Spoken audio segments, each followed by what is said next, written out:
The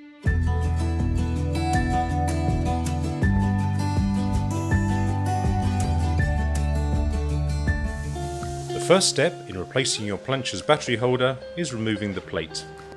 Take the battery out of the battery holder, located at the back of the frame. It may be at the front on some models. Turn the Plancha upside down, unscrew to remove the battery holder. Unplug the two wires and replace with the new battery holder.